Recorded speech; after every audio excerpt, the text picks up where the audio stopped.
Keluaran pasal 22.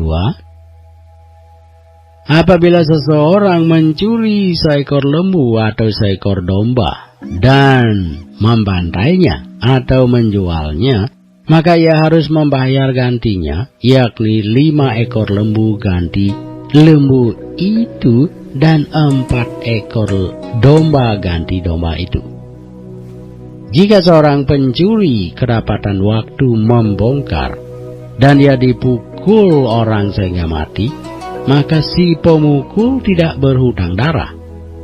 Tetapi jika pembunuhan itu terjadi setelah matahari terbit, maka ia berhutang darah. Pencuri itu harus membayar ganti kerugian sepenuhnya. Jika ia orang yang tak punya, ia harus dijual ganti apa yang dicurinya itu. Jika yang dicurinya itu masih terdapat padanya dalam keadaan hidup, baik lembu, keledai, atau domba, maka ia harus membayar ganti kerugian 2 kali lipat.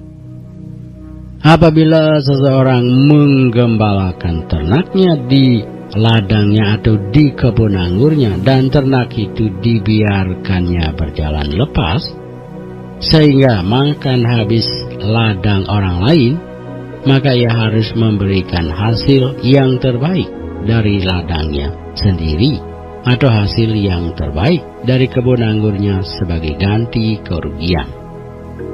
Apabila ada api dinyalakan dan api itu menjilat semak duri, tetapi tumpukan gandum atau gandum yang belum dituai atau seluruh ladang itu ikut juga dimakan api, maka orang yang menyebabkan kebakaran itu harus membayar ganti kerugian sepenuhnya. Apabila seseorang menitipkan kepada temannya uang atau barang, dan itu dicuri dari rumah orang itu, maka jika pencuri itu terdapat, ia harus membayar ganti kerugian 2 kali lipat. Jika pencuri itu tidak terdapat, maka tuan rumah harus pergi menghadap Allah untuk bersumpah bahwa ia tidak mengulurkan tangannya mengambil harta kepunyaan temannya.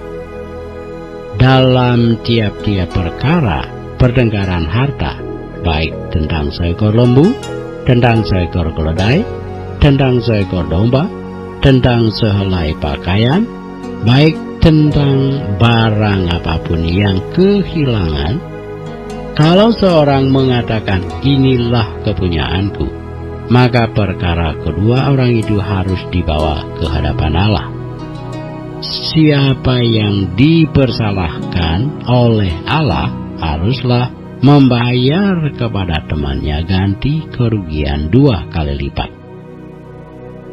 Apabila seseorang menitipkan kepada temannya seekor keledai atau lembu atau seekor domba atau binatang apapun, dan binatang itu mati atau patah kakinya atau dihalau orang dengan kekerasan dengan tidak ada orang yang melihatnya, maka sumpah di hadapan Tuhan harus menentukan di antara kedua orang itu apakah ia tidak mengulurkan tangannya mengambil harta kepunyaan temannya, dan pemilik harus menerima sumpah itu, dan yang lain itu tidak usah membayar ganti kerugian.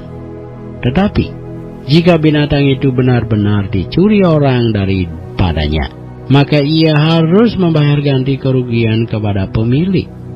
Jika binatang itu benar-benar diterkam oleh binatang buas, maka ia harus membawanya sebagai bukti.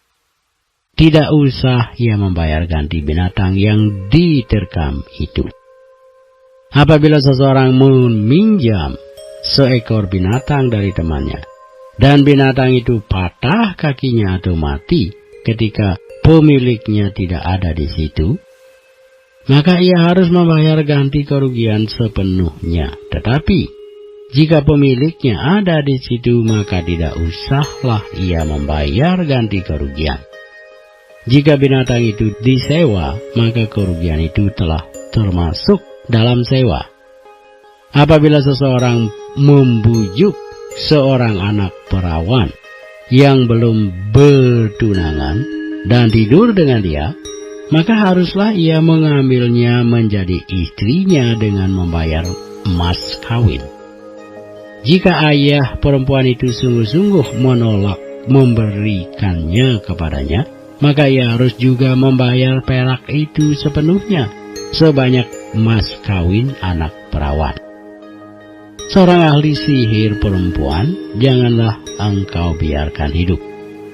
Siapapun yang tidur dengan seekor binatang, pastilah ia dihukum mati. Siapa yang mempersembahkan korban kepada Allah kecuali kepada Tuhan sendiri, haruslah ia ditumpas. Janganlah kau tindas atau kau tekan seorang anak asing, sebab kamu pun dahulu adalah orang asing di tanah Mesir. Seseorang janda atau anak yatim janganlah kamu tindas.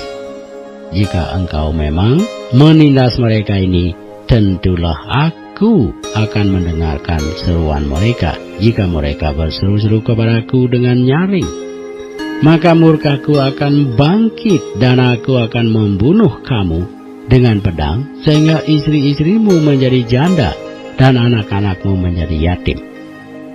Jika engkau meminjamkan uang kepada salah seorang dari umatku, orang yang miskin di antaramu, maka janganlah engkau berlaku sebagai seorang penagih hutang terhadap dia. Janganlah kamu bebankan bunga uang kepadanya. Jika engkau sampai mengambil jubah temanmu sebagai gadai, maka haruslah engkau mengembalikannya kepadanya sebelum matahari terbenam. Sebab hanya itu saja penutup tubuhnya, itulah pemalut kulitnya. Pakai apakah ia pergi tidur? Maka apabila ia berseru-seru kepadaku, aku akan mendengarkannya, sebab aku ini pengasih. Janganlah engkau mengutuki Allah dan janganlah engkau menyumpahi seorang pemuka di tengah-tengah bangsamu. Janganlah lalai mempersembahkan hasil gandummu dan hasil anggurmu yang sulung dari anak-anakmu lelaki haruslah kau persembahkan kepadaku. Demikian juga harus kau perbuat dengan lembu sapimu dan dengan kambing dombamu. 7 hari lamanya anak-anak binatang itu harus tinggal pada induknya, tetapi pada hari yang ke-8 haruslah kau persembahkan binatang-binatang itu kepadaku. Haruslah kamu menjadi orang-orang kudus bagiku. Daging ternak yang diterkam di padang oleh binatang buas janganlah kamu makan, tetapi haruslah kamu lemparkan kepada anjing.